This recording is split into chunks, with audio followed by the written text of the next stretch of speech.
आज के वीडियो में हम क्या विश्लेषण आपके सामने लेके आए। आज हम जानेंगे कि 2025 में कैसे कैटेगरी के म्यूचुअल फंड्स में पैसा सबसे ज़्यादा बना है, कैसे कैटेगरी के म्यूचुअल फंड्स में नुकसान ज़्यादा देखने को मिला या फिर काफ़ी कम रिटर्न देखने को मिला है। आज आपके सामने मैं ये भी डेटा रखूँगा कि मिड कैप, स्मॉल कैप और flexi cap and multi cap के म्यूचुअल फंड्स में सबसे ज़्यादा डाउन साइड प्रोटेक्शन कैसे म्यूचुअल फंड में देखने को मिल रहा है। लेकिन देखो, जो भी मैं आंकड़ा आपके सामने रख रहा हूँ, इस आंकड़ों के बेसिस पे आपको अपना कोई इन्वेस्टमेंट का डिसीजन नहीं लेना चाहिए। हर एक म्यूचुअल फंड का एक अपना रिस्क है और हर एक इन्वेस्टर का अपना एक रिस्क कैपेसिटी है और अपने रिस्क प्रोफाइल को चेक करके ही फंड का सिलेक्शन करना चाहिए। और पिछले एक साल के डेटा के बेसिस पे आपको कोई भी फंड का यहाँ पे सिलेक्शन नहीं करना चाहिए। चलिए शुरुआत करते हैं। ये सिर्फ आपके इन्फॉर्मेशन के लिए है, लेकिन उसके पहले mutual fund related complete solution चाहिए तो आप हमारे साथ जुड़ सकते हो। जी हाँ, डिस्क्रिप्शन बॉक्स में आए डिटेल चेक करें और व्हाट्सअप नंबर के थ्रू हमारे साथ जुड़ सकते हैं। शुरुआत सबसे पहले कुछ वैसे म्यूचुअल फंड के साथ हम करेंगे जहाँ पे पैसा काफ़ी ज़्यादा बना है। देखो, हम फंड का नाम यहाँ पे नहीं रख रहे हैं, हम कैटेगरी वाइज बात करेंगे कि एग्जैक्टली कैसे कैटेगरी में ऑन द एवरेज सबसे ज़्यादा पैसा बनता हुआ देखने को मिला है जनवरी 2025 से लेके अगर अब तक का हम डेटा देखें तो। ठीक, आपके सामने डेटा है। अगर मैं सिल्वर फंड्स ऑफ फंड्स की बात करूं तो यहाँ पे जो है करीबन 146% का रिटर्न देखने को मिल रहा है। ये कैटेगरी एवरेज का रिटर्न है। दूसरे नंबर पे देखें तो गोल्ड एंड सिल्वर का ये जो फंड ऑफ फंड्स है उसमें 102% के आसपास का रिटर्न है। वहीं पे अगर गोल्ड का सिर्फ हम बात करें फंड ऑफ फंड का तो करीबन 75% के ऊपर का रिटर्न देखने को मिल रहा है। ओवरसीज फंड ऑफ फंड्स की बात करूं तो यहाँ पे करीबन 30-31% का रिटर्न बनता हुआ देखने को मिल रहा है। वैसे ही अगर मैं इक्विटी थीमेटिक्स इंटरनेशनल की फंड की बात करूं तो यहाँ पे 21 से 22% का ऑन द एवरेज रिटर्न है। वहीं पे अगर मैं ट्रांसपोर्टेशन जो थीमेटिक फंड्स कैटेगरी है वहाँ पे अगर हम देखें तो 17 से 18, हाइब्रिड मल्टी एसेट एलोकेशन में करीबन 16 से 17, वहीं पे सेक्टर जो बैंकिंग एंड फिनेंशियल सर्विस है वहाँ 16% के आसपास का रिटर्न। और वहीं पे अगर मैं hybrid fund of funds domestic की बात करूँ तो करीबन 11 से 12% के बीच में, और क्रेडिट रिस्क जो डेफ्ट कैटेगरी है वहाँ पे 10 से 11% के बीच में यहाँ पे रिटर्न बनता हुआ देखने को मिल रहा है। इट मीन्स कि ये कुछ ऐसे कैटेगरी हैं जो जनवरी से लेके 2025 जनवरी से लेके अब तक सबसे ज़्यादा पैसा बना के इन्वेस्टर को दिए हैं।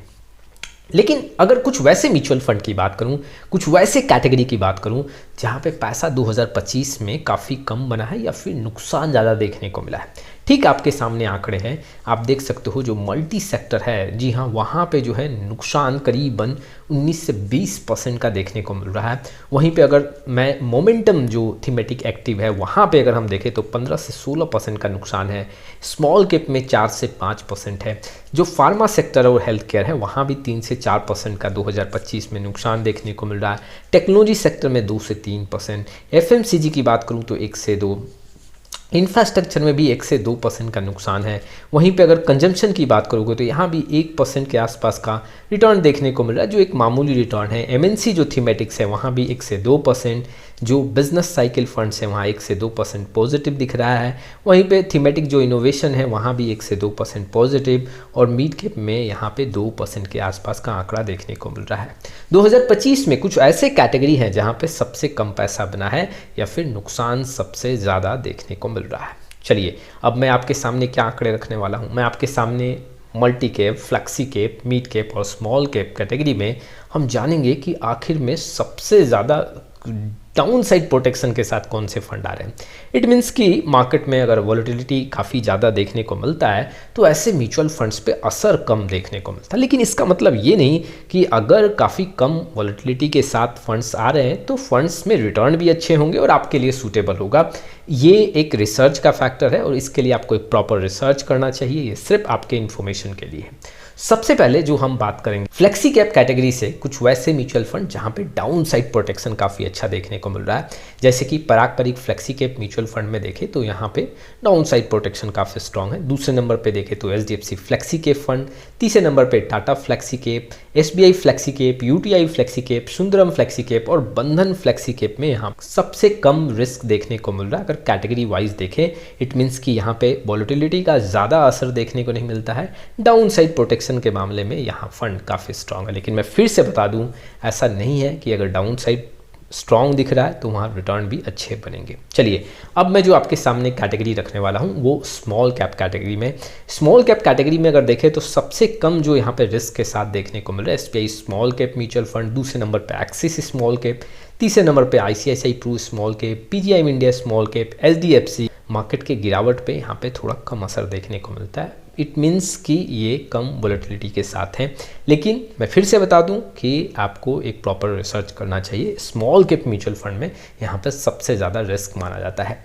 वहीं पे अगर मैं मिड कैप कैटेगरी की बात करूं तो मिड सबसे ज़्यादा डाउन साइड प्रोटेक्शन के साथ है इस पे mid cap fund, Baroda BNP परिवार मिड कैप, तीसरे नंबर पे PGI India mid cap fund, चौथे नंबर पे एचडीएफसी मिड कैप और पांचवें नंबर पे axis mid cap mutual fund का यहाँ पे आंकड़ा है। ठीक वैसे मल्टी कैप कैटेगरी में अगर मैं बात करूं तो SBI multi cap fund, Bandhan multi cap fund, ICICI Pru multi cap fund और Nippon India multi cap fund सबसे हाई डाउन साइड प्रोटेक्शन के साथ देखने को मिल रहे हैं। देखो ये जो म्यूचुअल फंड्स हैं इसमें क्या है कि अगर हाई डाउन साइड प्रोटेक्शन के मामले में अव्वल दिख रहे हैं तो रिटर्न कहीं ना कहीं कम देखने को मिल सकता है, लेकिन ऐसा नहीं है कि हर एक म्यूचुअल फंड अगर स्ट्रॉन्ग डाउन साइड प्रोटेक्शन के साथ है तो वहाँ पर रिटर्न भी कम होगा। मार्केट की गिरावट का वहाँ पे काफ़ी कम असर देखने को मिलता है। जैसे कैटेगरी में अगर कोई फंड ज़्यादा गिर रहा है तो ऐसे फंड्स में गिरावट कम देखने को मिलेगा और कैटेगरी एवरेज से यहाँ पे कम गिरावट ऐसे फंड्स में देखने को मिलते हैं। इन्वेस्टर को मैं ये भी बता दूं कि जो भी मैंने म्यूचुअल फंड्स आपके सामने रखे हैं ये हर एक इन्वेस्टर के लिए सूटेबल नहीं है। एक प्रॉपर रिसर्च करना चाहिए। कैटेगरी में अगर हाई डाउन साइड प्रोटेक्शन के साथ है इसका मतलब ये नहीं कि आपके लिए सूटेबल है और रिटर्न आपको लॉन्ग टाइम में अच्छा खासा कैटेगरी एवरेज से ज़्यादा ही बना के देगा। तो ये कुछ इन्फॉर्मेशंस थे जो इन्वेस्टर के लिए काफ़ी इंपॉर्टेंट थे। आपका क्या राय है इस वीडियो को लेकर कमेंट बॉक्स में जरूर बताएं। आने वाले समय में बहुत सारी वीडियो लेके आऊँगा।